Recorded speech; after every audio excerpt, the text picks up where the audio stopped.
Welcome to Sparrow Vision with your host, Dr. William Sparrow.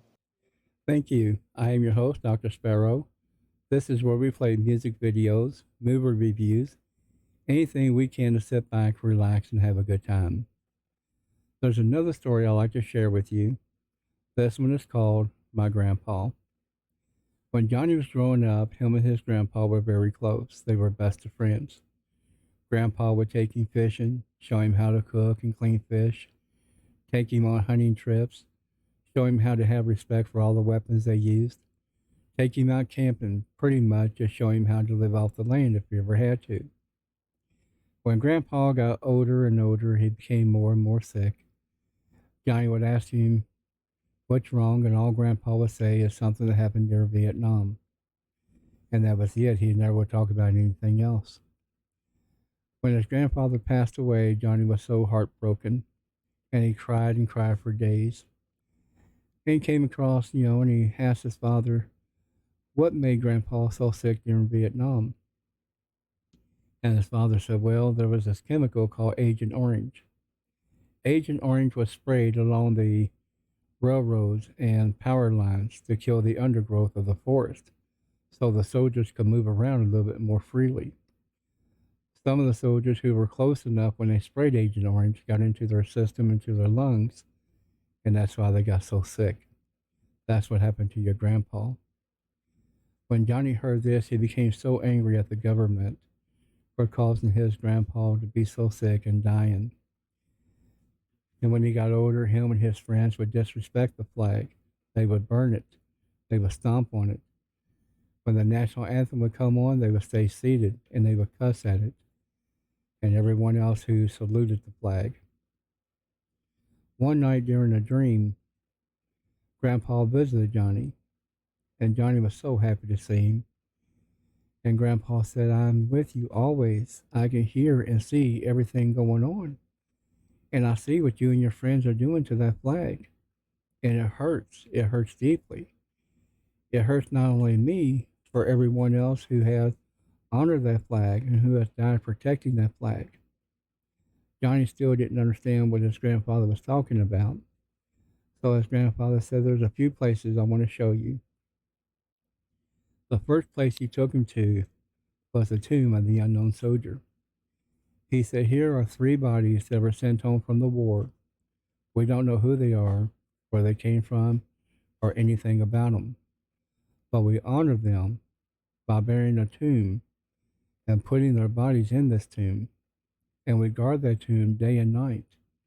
There are brave men and women who will guard this tomb no matter what the weather is, no matter the harsh conditions, how cold, how hot, tornadoes, anything. These brave men and women will guard this tomb and give their life if they have to. Johnny asked more questions about the tomb of the unknown soldier, and his grandfather would explain to him the best that he could. He said, here, there's another place I want to show you. This is the Vietnam War Wall Memorial. These names are etched in this wall are the brave men and women who have died during Vietnam. There are over 282,000 that are associated, that are allied military who have died.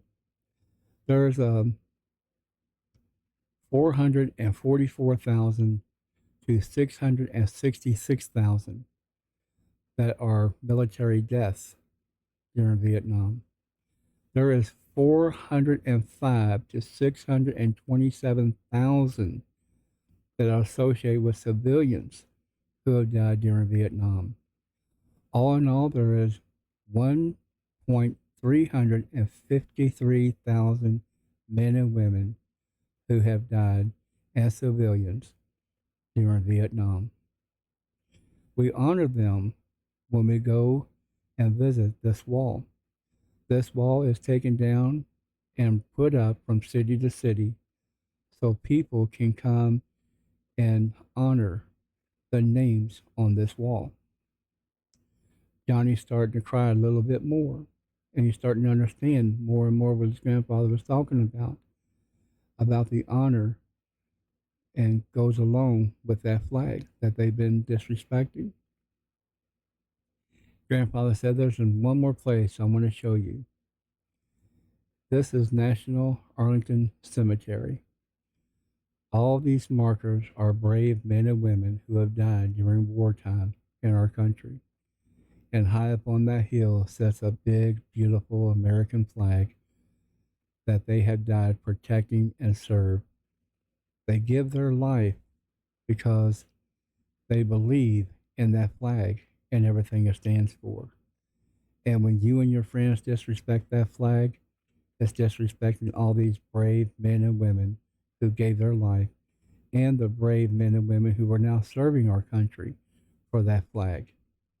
That flag is more than just red, white, and blue on a piece of fabric. It represents our freedom, our bravery, our way of life. And when you and your friends disrespect it and burn it and stomp on it, you're stomping on the graves of every man and women who have died for that flag. And I am one of them. Johnny cried more and more and gave his grandfather such a big hug and promised they would never do it again. His grandfather and Johnny talked for hours and hours before his grandfather said it's time to go. When Johnny woke up, he had the biggest tears in his eyes for where he had cried so hard. And a different feeling came over him about that flag and what it meant. He couldn't wait to go and talk to his buddies to share the stories that his grandfather shared with him. And now they have a different meaning about that flag. When the national anthem would come up, they would now stand, put their hands over their heart, and be quiet during the national anthem. They would now proudly say the Pledge of Allegiance to the flag, and even did research on what it means. And now they all are serving in our armed forces. One in the Marines, one in the Army, two are in the Navy, one in the Air Force. And they are proud to be among the men and women who are serving. I hope you like that story as much as I like telling it. If you do, don't forget to hit that like button. Subscribe to my channel and share it around. Until next time.